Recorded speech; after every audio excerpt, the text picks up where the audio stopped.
It happened in less than 5 seconds. But for those 5 seconds, the entire studio stopped breathing. A 400-pound sumo wrestler grabbed Bruce Lee's arm on live international television and refused to let go. And just as the audience realized the demonstration had become real, the broadcast suddenly cut to black. The year was 1971, and Bruce Lee still wasn't a movie star yet, at least not in the way the world would later remember.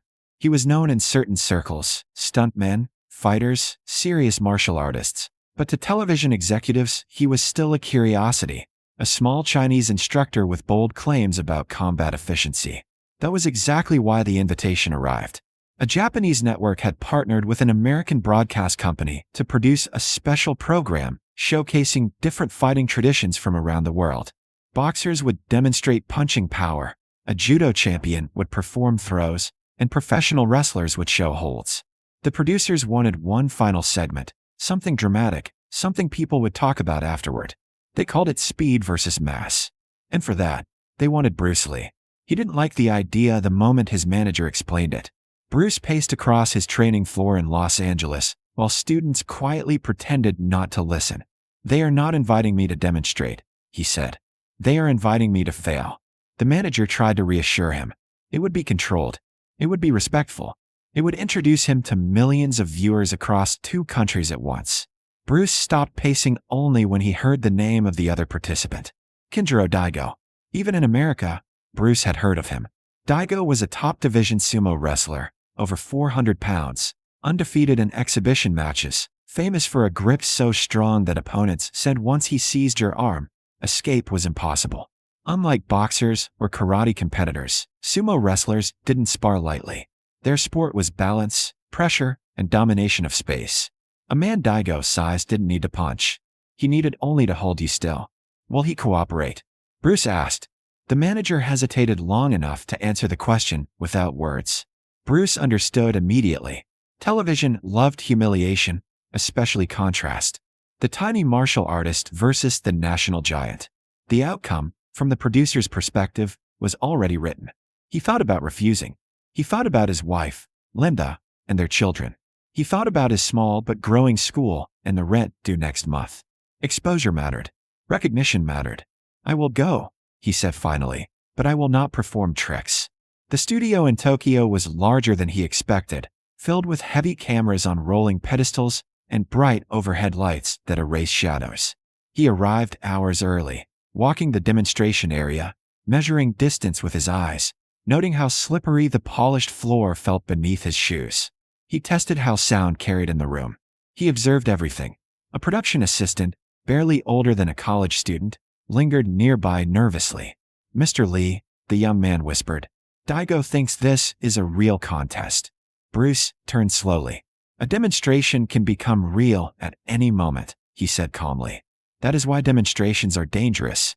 Backstage, he finally saw the sumo wrestler. Daigo was larger in person than photographs suggested.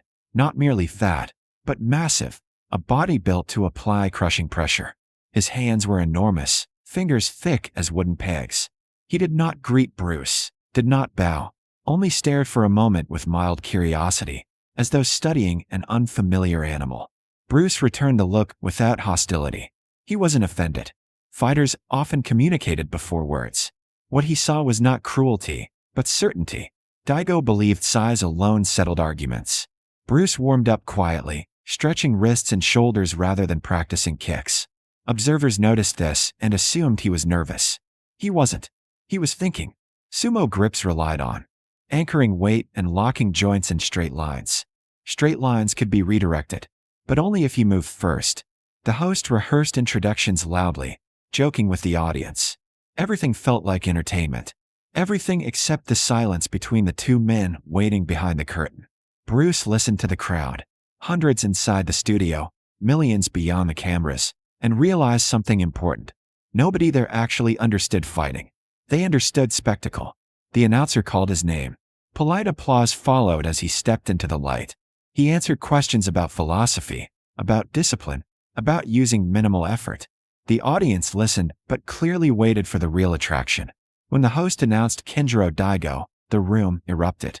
The giant entered to thunderous cheering, the wooden stage creaking under his weight.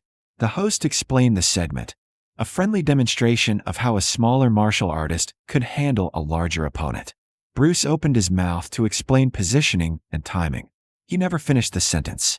Daigo stepped forward suddenly and seized Bruce Lee's right arm in a crushing grip, not rehearsed, not staged, his massive hand clamping around the forearm and tightening as if testing steel.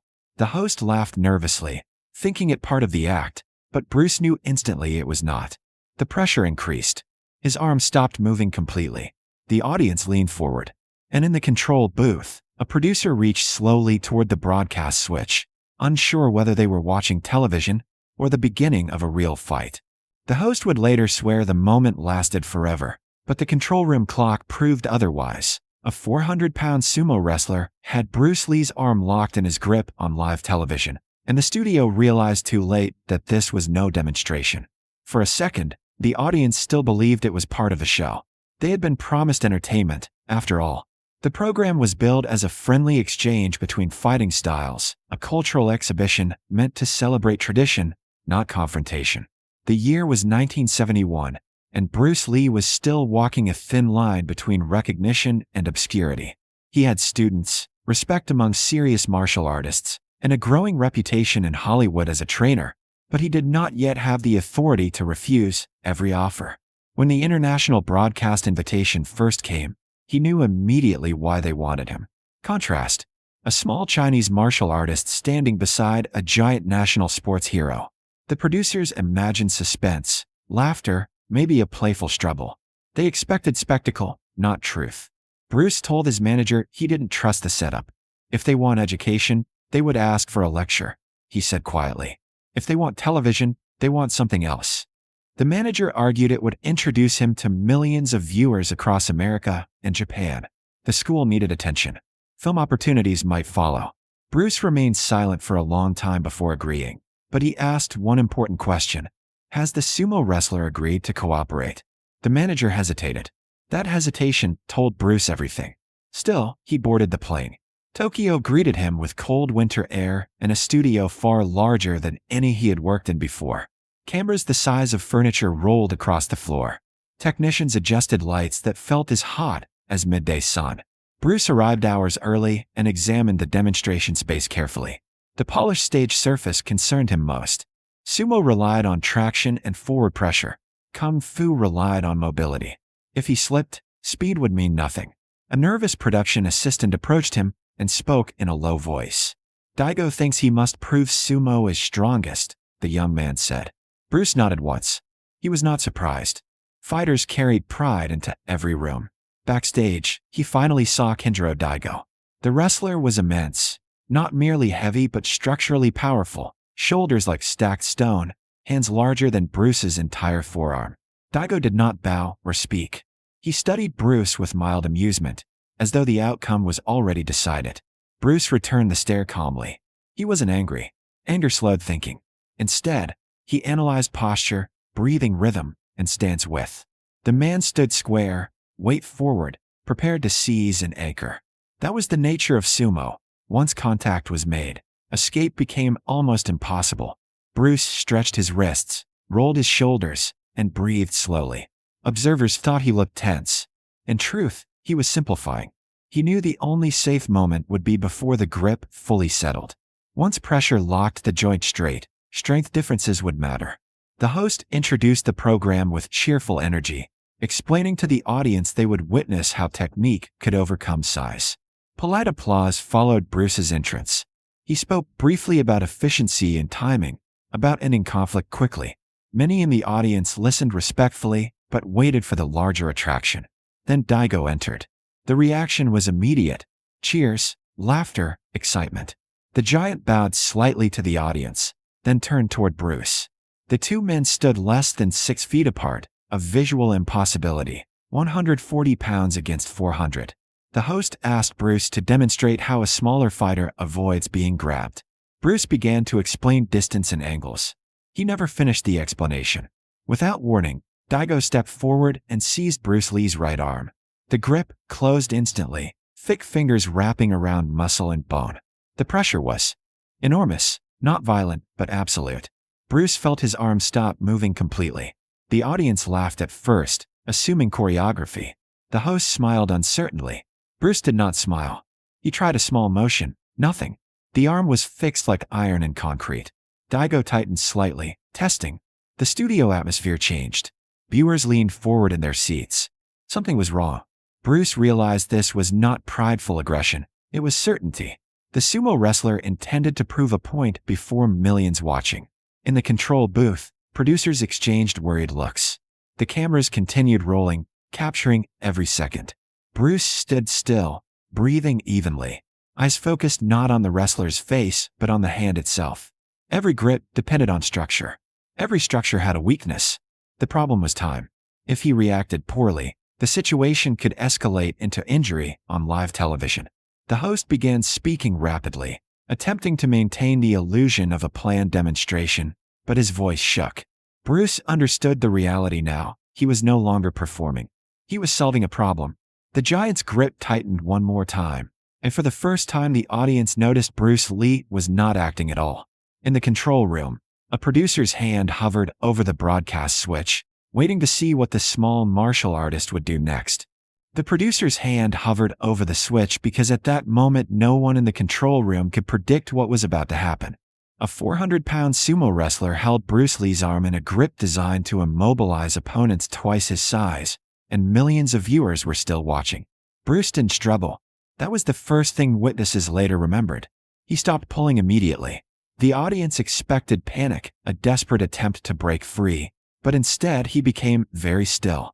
His breathing slowed, his shoulders relaxed, and for a brief second it looked as though he had accepted defeat. Daigo tightened his hold slightly, confident the demonstration was over before it had begun. In sumo, once control was established, the contest was decided. But Bruce wasn't trying to overpower the grip. He was studying it. His eyes were fixed not on the giant's face, but on the position of the thumb and the angle of the wrist. A grip is strongest in one direction and weakest in another, and Daigo's hand, though enormous, still followed human anatomy. Bruce shifted his weight forward instead of backward. The movement was so small the audience barely noticed. Instead of resisting the force, he stepped into it. His trapped arm rotated along the line of pressure, while his free hand struck sharply against the inside of the wrestler's elbow. Not a punch, not meant to injure, but a precise interruption of structure. The effect was immediate. Daigo's posture changed half an inch. That half inch was everything. Bruce turned his body under his own arm, pivoting at an angle that redirected the pressure into Daigo's wrist. The giant's fingers loosened involuntarily as the joint bent in a direction it could not support. Bruce slipped free in one smooth motion and stepped back before the wrestler could recover. The audience gasped. For the first time, Kenjiro Daigo looked confused. He reached again instinctively, but Bruce raised his open hand and stopped just short of the wrestler's chest. Not touching, not striking, simply demonstrating distance. The message was clear. He could have struck first. The host fell silent. Nobody knew whether to applaud or remain still. Then the wrestler attempted a forward step to re-engage. Bruce moved sideways with effortless speed and lightly tapped Daigo's shoulder while guiding his balance forward. The giant stumbled one step past him. It wasn't a throw, not a fall, but it was unmistakable. The mountain had moved. In the control room, executives began shouting. This was no longer a friendly exchange. The national hero had been outmaneuvered on live television. Cut the feed, someone ordered. The broadcast instantly switched to a technical difficulty screen. Across thousands of living rooms, viewers stared at blank static in confusion. Inside the studio, silence hung heavy. Daigo stood motionless, flexing his hand, realizing his grip had failed not because of strength, but because of precision. He slowly turned toward Bruce. For several seconds neither man spoke. Then the sumo wrestler bowed deeply. The audience followed with hesitant applause that quickly grew louder. Bruce bowed back. He hadn't humiliated the man, hadn't attacked, hadn't even thrown a strike. He had only demonstrated a principle. Backstage, through an interpreter, Daigo asked, "Why didn't you strike me?" Bruce answered calmly, "Because the goal of martial arts is not to defeat a person. It is to end the conflict." The network executives decided within hours the segment would never air again. Official statements blamed equipment failure. No recordings were released. But the 300 people in the studio had witnessed it. They described how the small martial artist escaped a hold nobody escaped and stopped the fight without hurting his opponent. The story spread through gyms, dojos, and training halls across Japan and eventually back to America. Bruce returned home quietly and told almost no one. He knew footage could be erased, but witnesses could not. Years later, people would debate whether the event truly happened. Some called it myth, others legend. But everyone agreed on the lesson the witnesses repeated. Strength tried to control him, and he didn't oppose it. He redirected it. And that was why, even after the cameras shut off, the story never did.